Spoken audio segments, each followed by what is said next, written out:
Hace algún tiempo aprendí algo que bendijo mucho mi vida. En los tiempos bíblicos, en cada casa se podían encontrar diferentes vasijas o diferentes vasos. La mayoría hechos de barro y tenían diferentes usos, por supuesto.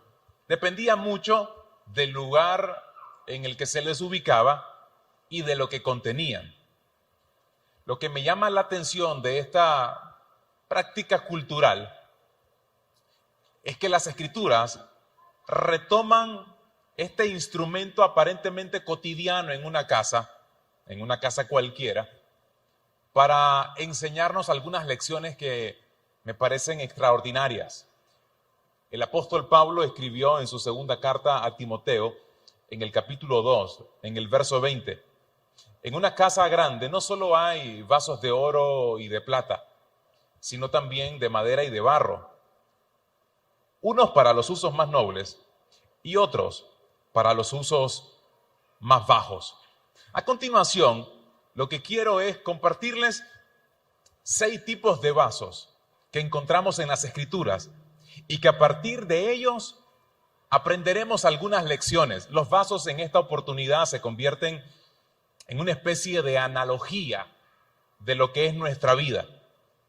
Cada uno de estos representan quizás el estado en el que algunos de nosotros nos podemos encontrar. Por favor, miren en pantalla la lista de estos vasos. Vamos a hablar de cada uno de ellos, de honra y de misericordia. Los escogidos, los quebrantados, los de deshonra y el de ira. Arranquemos de entrada, por supuesto, con los vasos de honra. Y por favor, aquí noten un detalle que es muy importante para captar. Estos vasos siempre se encontraban en la entrada de toda casa de un judío. ¿Con qué propósito?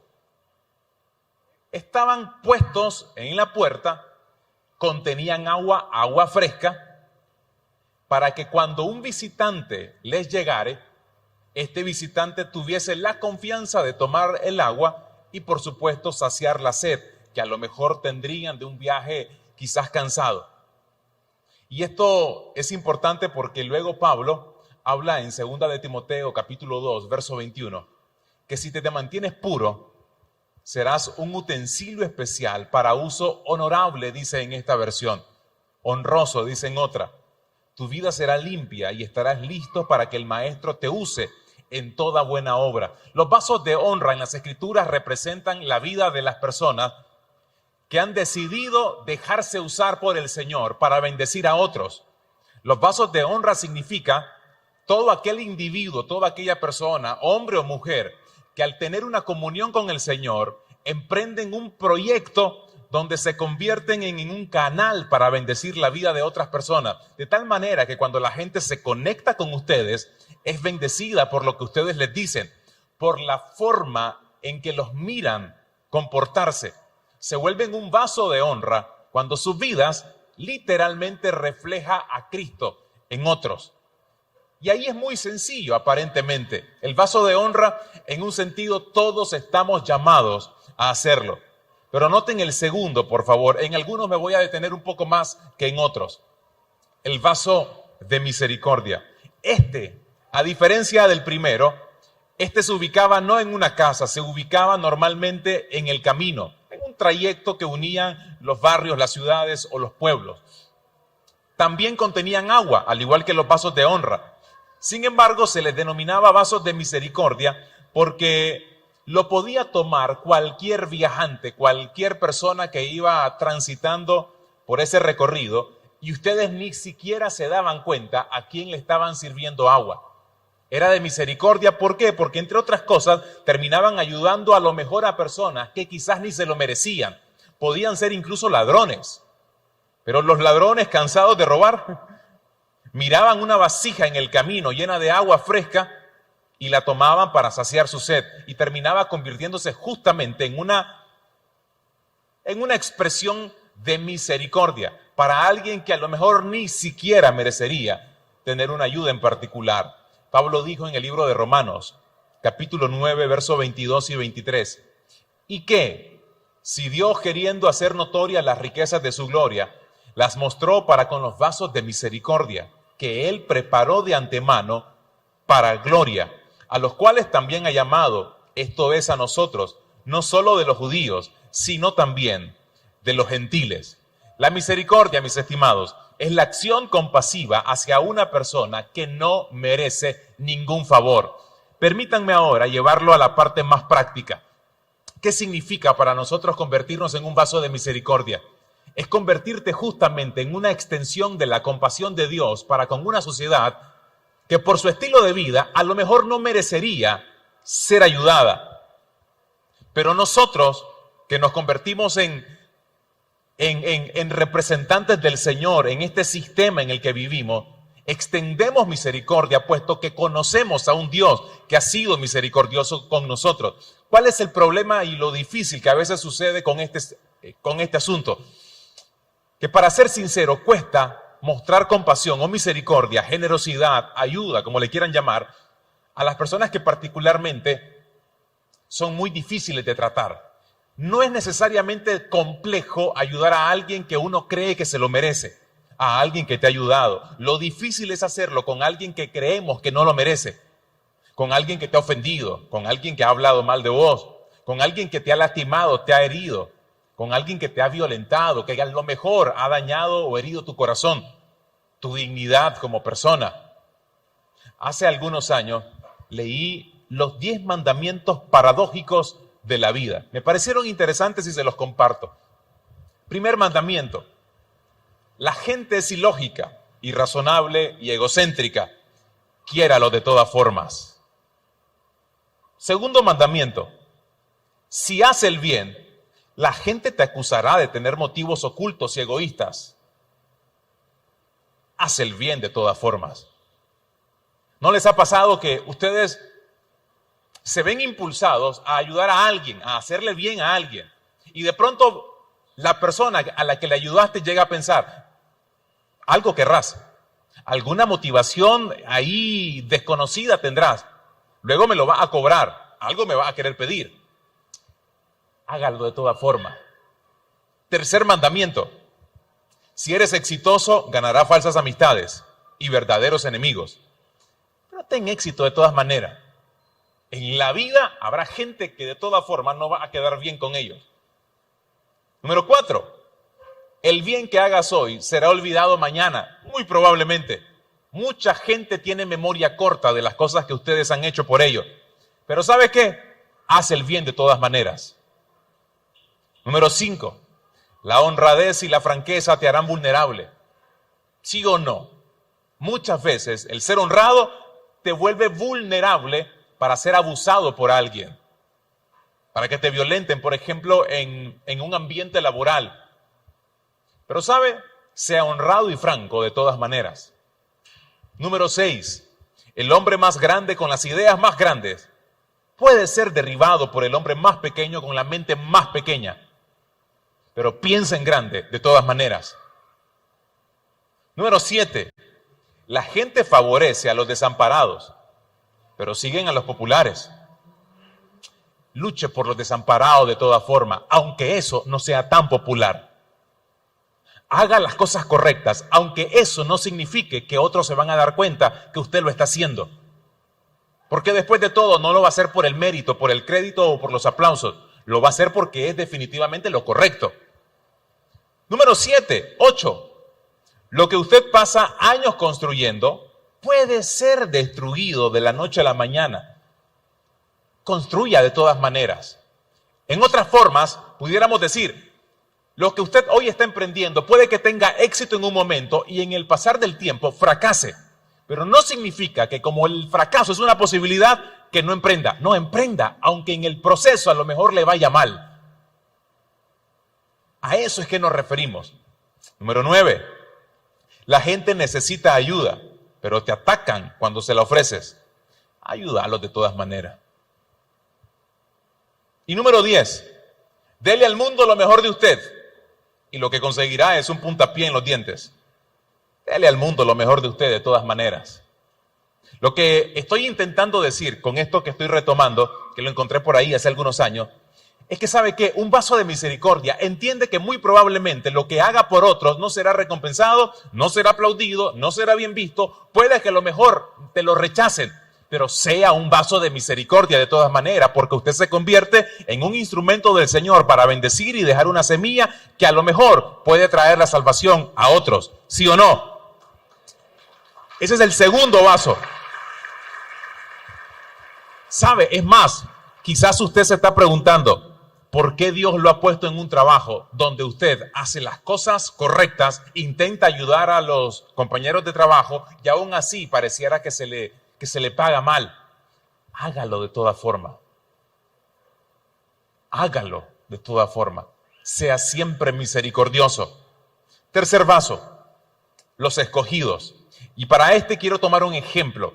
En el libro de los Hechos, capítulo 9, verso 10 en adelante. Ahora bien, había un creyente en Damasco llamado Ananías. El Señor le habló en una visión. Lo llamó, Ananías. Sí, Señor, respondió. El Señor le dijo, ve a la calle llamada derecha, a la casa de Judas. Cuando llegues, pregunta por un hombre de Tarso que se llama Saulo. Pero Señor, exclamó Ananías, he oído a mucha gente hablar de las cosas terribles que ese hombre les ha hecho a los creyentes de Jerusalén.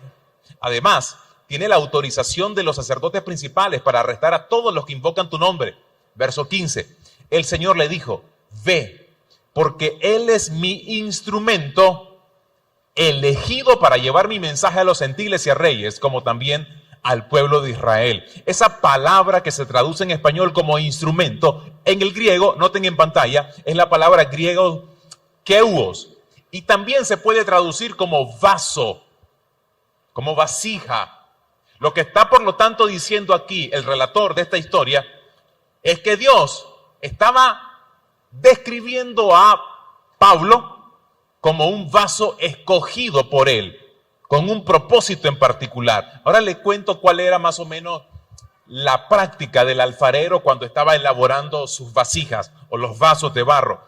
Normalmente, cuando terminaba de reunir todas las vasijas, las ponía en un estante.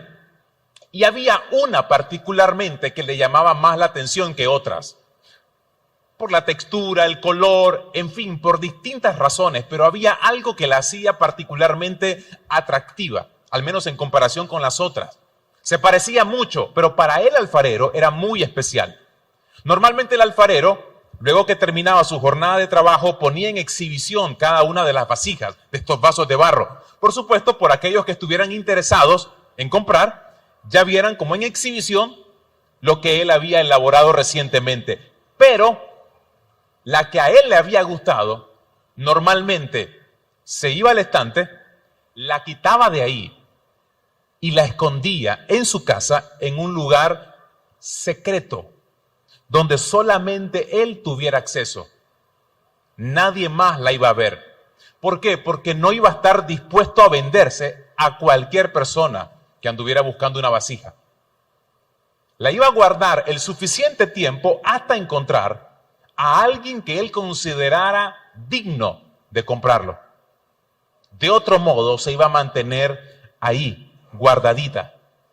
El vaso escogido, mis estimados, en términos bíblicos, se ilustra muy bien con Pablo, porque ¿saben qué? Cuando Pablo fue llamado por el Señor, luego que tuvo aquel encuentro violento en un sentido con Cristo, Pablo no comenzó a servir a lo inmediato. Pablo comenzó un proceso de formación en lo secreto, en lo oculto. Casi 14 años sin comenzar su ministerio, luego que fue llamado por el Señor. A menudo nosotros lo que conocemos de Pablo son sus viajes misioneros. Por supuesto, todas las enseñanzas y las cartas que él escribe.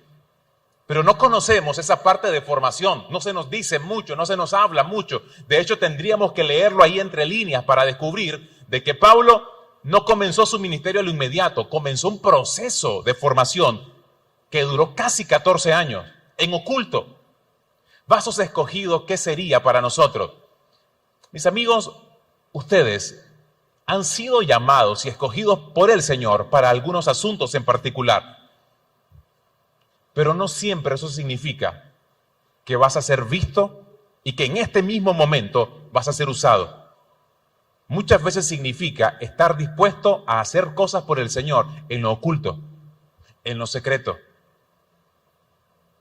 Pero entendido y convencido en tu corazón de que Dios te ha llamado y que ha puesto en tu vida una responsabilidad que en algún momento saldrá a flote, se mirará, pero que de cualquier forma eres, al igual que Pablo, una vasija, un vaso escogido especial por Él, porque definitivamente vendrá un momento cuando Él te dirá, te quiero usar de cierta forma. Y esto va particularmente para aquellos que a lo mejor tienen rato congregándose en esta comunidad y de pronto sienten que están muy lentos en su proceso de formación, que a lo mejor lo único que están haciendo, entre comillas, lo único, es ser un líder de círculo de amistad, atender en las puertas como servidores a las personas cuando entran y se sienten ahí como ocultos. Se sienten ahí como que hay algo de parte de Dios en ustedes, pero sienten que están ocultos todavía. Si tienen el corazón correcto, si van caminando con las motivaciones correctas, en su momento el Señor les sacará de donde lo ha tenido y entenderá que han aprendido la lección de la humildad, donde más importante es que el ser visto es el ser usado como un instrumento para la gloria de Dios. Amén. Número 4, el cuarto vaso, los vasos quebrantados. Los vasos quebrantados eran vasos de honra que por el demasiado uso se desgastaban. Normalmente por la boca y las orejas se terminaban por quebrar y ya no los usaban para servir agua, los usaban para muchas otras cosas, pero ya no para lo que inicialmente hacía. Los vasos quebrantados representan a las personas que tienen rato de servir al Señor, pero el pasar de los años los ha desgastado. Y lo único que les queda son los recuerdos de lo que hicieron por el Señor en el pasado.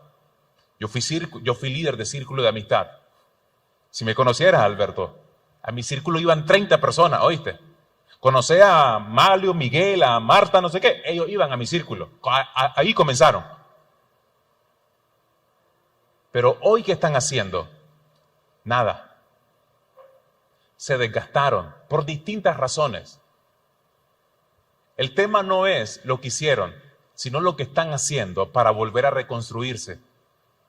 Cuando un cliente le había comprado una vasija a un alfarero y con el pasar de los meses esa vasija se le había deteriorado por el mucho uso, normalmente iba otra vez donde el alfarero y le decía, ¿sabe qué? Esta vasija me gusta mucho, no la quiero echar a perder. Ayúdeme a repararla, a reconstruirla. Ayúdeme para que no se termine de deteriorar, de quebrar. Hay mucha gente que viene a la iglesia que está literalmente a punto de quebrarse. Están a punto de quebrarse. Están a punto de quebrarse por la situación de familia, por la situación económica, por oraciones no respondidas, por sueños que están frustrados, por distintas razones. Están a punto de quebrarse. Tienen rato orando, tienen tiempo de estar creyéndole al Señor, pero no ha pasado nada y se van desgastando. La fe, aunque continúa ahí, pareciera que está mermando. Cada vez, en lugar de crecer, decrece. ¿Y sabe qué era lo que hacía el alfarero? Tomaba esta vasija y comenzaba un proceso de 4 pasos. Noten, por favor, el paso número 1. Era vaciarla. Tomaba la vasija y le decía a su cliente, por favor, préstemela. Y todo lo que tenga adentro, se lo debemos de quitar. Hay que vaciarla. Hay que quitar toda impureza, porque no podemos comenzar a trabajar en alguien que está lleno de otras cosas. Es difícil venir al Señor quebrado y venir lleno de una serie de cosas que te vuelven impuro, de amargura, de rencores, de situaciones que te amargan el ser interior. Necesitas ser vaciado para ser lleno por el Señor. Número 1. Pero número 2, en este proceso de restauración, lo que a continuación venía era la lija. Y la lija, ustedes sabrán, entre otras cosas, servía para quitar las partes ásperas que se venían pegando en esta vasija a través del tiempo. Y esta parte, este proceso de la lija es doloroso, porque es cuando uno es confrontado con el Señor, donde Dios mismo te confronta y te dice, ¿sabes qué? Estás cansado, pero quiero que entendás que yo te quiero restaurar. Eso significa en el proceso que hay cosas que no podés continuar haciendo. Tenés que cambiar ese carácter, tenés que dejar de pensar de esa forma. Te va a doler, de seguro, te va a incomodar, es muy probable, pero necesitas hacerlo, porque de otra manera no voy a poder restaurarte. Lo tercero, la reconstrucción como tal. Y aquí es interesante, porque el alfarero lo que hacía es una mezcla de sangre de sanguijuela con barro para pegar bien la nueva oreja que le iba a poner a la vasija y reparar, por supuesto, la boca también. Esa mezcla, de forma interesante, servía para ponerlo nuevo y comenzar, por supuesto, esta etapa de construir lo que se había destruido. Se requiere, por lo tanto, una comunión muy cercana con el Señor para entender lo importante de este proceso. Y número 4, puesto en el fuego. Y otra vez, he aquí cuando uno dice, hace rato yo pasé por este proceso y ahora pareciera que tengo que volver a arrancar. Pareciera que tengo que arrancar de cero. ¿Sabe por qué a veces Dios nos hace pasar por el fuego? Para probar de qué está hecho nuestro carácter. Si realmente tenemos la humildad suficiente para volver a arrancar y entender que solo si somos puestos por el fuego, nuestro carácter será probado y por lo tanto seremos puestos como personas útiles para la obra del Señor. Número 5, el quinto vaso, el vaso de deshonra. Segunda de Timoteo 2:20. Ahora bien, en una casa grande no solamente hay vasos de oro y de plata, sino también de madera y de barro. Y unos para honra y otros para deshonra. A continuación vienen dos de los vasos que son más tristes. Este particularmente tiene una característica peculiar. Eran vasos para poner desperdicios, los vasos de deshonra, para echar la basura. Habían servido anteriormente para usos más dignos, pero nunca permitieron ser restaurados. Es como aquella vasija que estaba desgastada, no se quebró totalmente, así que no la botás porque decís, me sirve aunque sea para poner la basura, como bote de basura. Entonces no está sirviendo para lo que originalmente le crearon y en todo caso está simplemente conteniendo basura. Mis estimados, dice el libro de los Proverbios, capítulo 15, versículo 14, el necio se alimenta de basura. Muchos de nosotros es probable que en algunas etapas de nuestra vida lo que estamos haciendo es constantemente estarnos alimentando justamente de eso, de basura. Alimentándonos de cosas que no nos están ayudando. Alimentándonos de un entretenimiento excesivo que en lugar de generar cierto nivel de relax en la vida, ¿no?, está contaminando nuestra cabeza. Hoy estamos en una etapa donde la sociedad consume cada vez mayor cantidad de basura en su cabeza, porque literalmente se volvió una adicción, todo aquello que nos entretiene. Y digo el entretenimiento únicamente como uno de los ejemplos, pero la basura no es eso nada más. Nos llenamos de basura cuando permitimos que pensamientos de amargura, de falta de perdón, etcétera, comiencen a tomar un espacio en nuestro corazón. ¿Y sabe qué, mis estimados? Es triste ver personas que tienen la capacidad para convertirse en un instrumento de Dios, para bendecir a muchas personas, para servir en un ministerio, para ser de bendición a su familia, para bendecir a sus compañeros de trabajo, etcétera, y no lo están haciendo. Porque solamente están permitiéndose llenarse de basura. Y por último, el vaso de ira. Los vasos de ira son quizás los más difíciles de poder describir, porque el vaso de ira era uno que el alfarero quería convertir en uno de honra, pero cada vez que lo ponía en el horno, este vaso se quebraba, se resistía al cambio. Y el alfarero, ya cansado de este proceso de querer ayudarle, de querer restaurarlo, lo que hacía era tomaba este vaso y se dirigía a una colina que se llamaba el campo del alfarero, donde lo arrojaba y lo terminaba por quebrar. Noten esto. Era el vaso que venía tal vez con distintas situaciones, casi por quebrarse también, pero no quería ser lijado.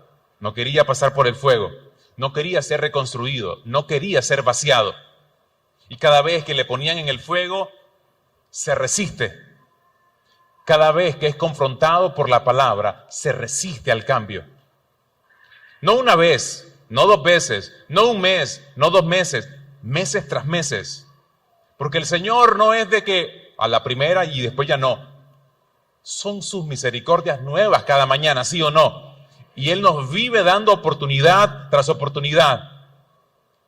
Pero tristemente hay temporadas en nuestra vida donde nuestra terquedad, nuestra rebeldía, nos lleva a resistirnos a los cambios que deberíamos de hacer y que tristemente no hacemos. Y aquí es donde somos quebrantados, humillados. Y esto es mucho más doloroso que cualquier otra experiencia. Por favor, vean un ejemplo en las Escrituras. Quiero que vean el caso de Judas, el traidor, sí. Recuerdan que Judas vendió a Jesús por 30 monedas y que luego que él lo traicionó, intentó regresar las 30 monedas. ¿Recuerdan ese episodio? Donde él va donde los religiosos y tira las monedas y les dice, miren, yo no quiero esto ya porque no me siento mal. Por supuesto había un tema de conciencia, una culpabilidad horrible de seguro en Judas, y regresa lo que le habían pagado para traicionar al Señor. Pero los fariseos dicen, nosotros no podemos tomar esta plata porque esta plata es de sangre, así que no lo podemos tomar. ¿Qué hacemos con esta plata? Y se les ocurre esto en el libro en Mateo 27, verso 7. Luego de discutir unos instantes, finalmente decidieron comprar el campo del alfarero y convertirlo en un cementerio para extranjeros. Noten por favor el detalle. Cuando discuten entre sí qué hacer con las monedas de Judas, deciden comprar el campo del alfarero. ¿Dónde tiraban los alfareros las vasijas que no les gustaban? En el campo del alfarero. Y noten cómo le denominaron posteriormente al campo del alfarero. Y convertirlo en un cementerio para extranjeros. Por eso todavía se llama el campo de sangre. Presten atención aquí a los detalles. Los religiosos compran con las monedas que le habían pagado a Judas el campo del alfarero para convertir ese campo en un cementerio para extranjeros. En este nuevo uso que iba a tener ese lugar, se le da un nuevo nombre. Ahora se le iba a llamar el campo de sangre. Miren lo que pasa con Judas. Hechos capítulo 1, verso 18. Ustedes saben que Judas se termina quitando la vida. Cayendo de cabeza, se reventó por la mitad y todas sus entrañas se derramaron. Y fue notorio a todos los habitantes de Jerusalén, de tal manera que aquel campo se llama en su propia lengua Acéldama. Ese era el nombre en el idioma original, que quiere decir, o traducido es, campo de sangre.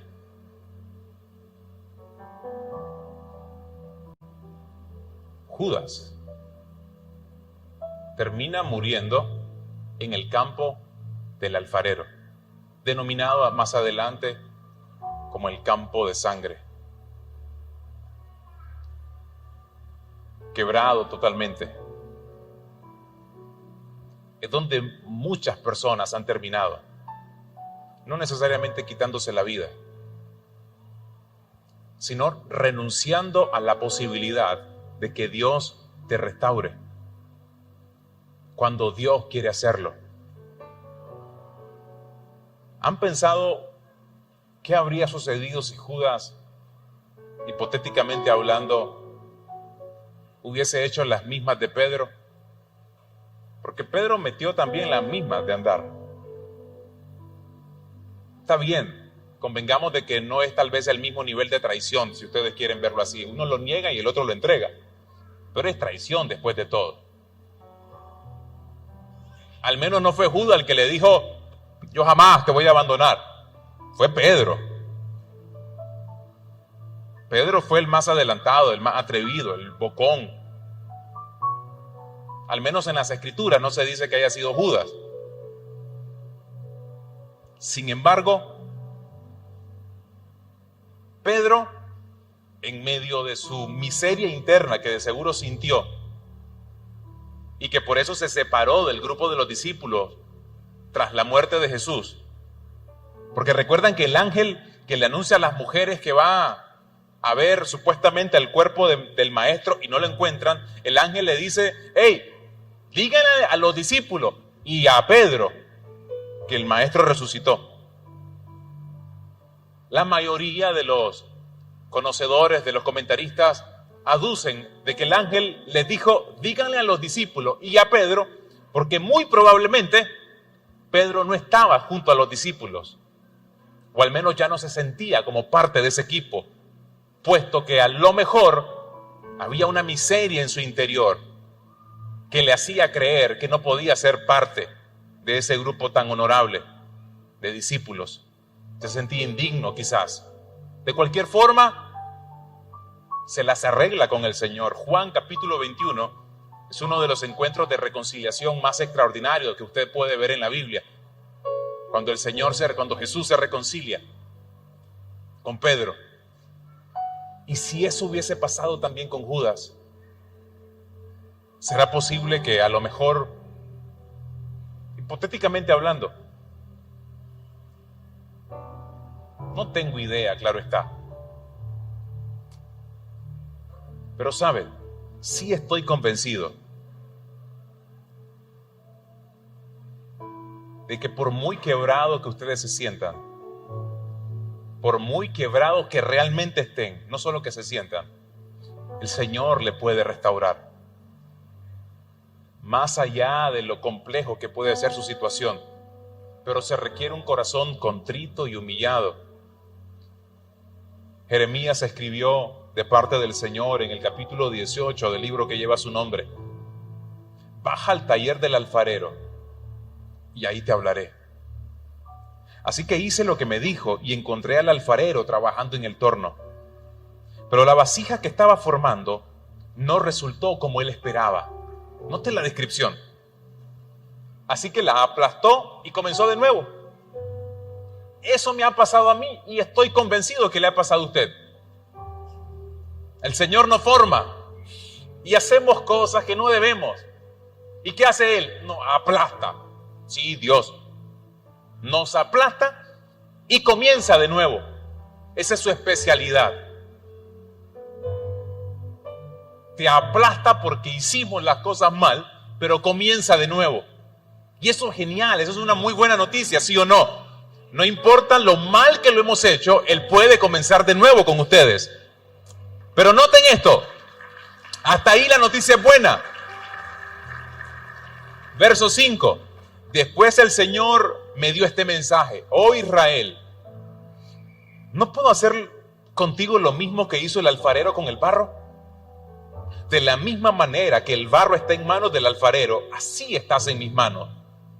Por lo tanto, dice el verso 11, Jeremías advierte a todo Judá y a Jerusalén y diles: esto dice el Señor, en vez de algo bueno, les tengo preparado un desastre. Noten qué profecía más medio compleja. ¿Pero por qué? ¿Porque Dios lo quería hacer sufrir a su gente? Por supuesto que no. Si hubo un entendimiento de la analogía del alfarero, habrán captado la idea del Señor.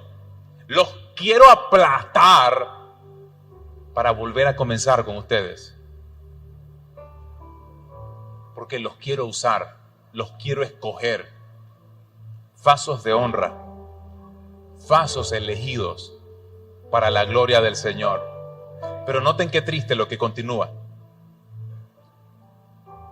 Así que cada uno de ustedes, esta es la condición, claro está, abandone sus malos caminos y haga lo correcto.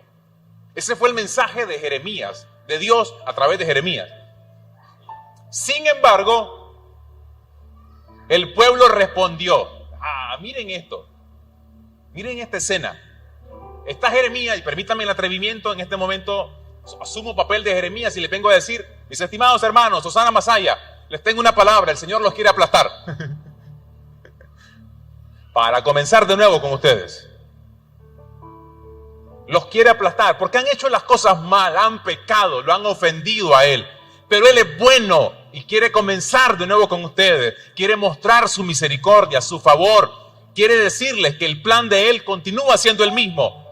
Quiere decirles que lo que comenzó en ustedes lo quiere terminar, lo quiere perfeccionar hasta los días de Jesucristo, hasta que Él regrese. Sin embargo, el pueblo le responde a Jeremías: no gaste saliva, mi hermano. Continuaremos viviendo como se nos antoja y con terquedad seguiremos nuestros propios malos deseos.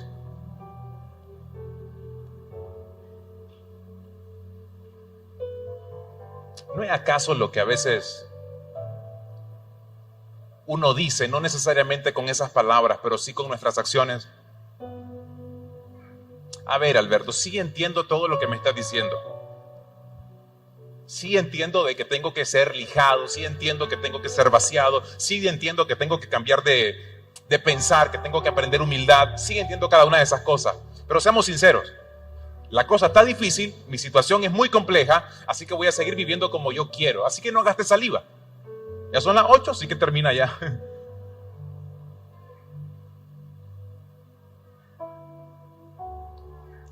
Pero el mensaje no es ese nada más.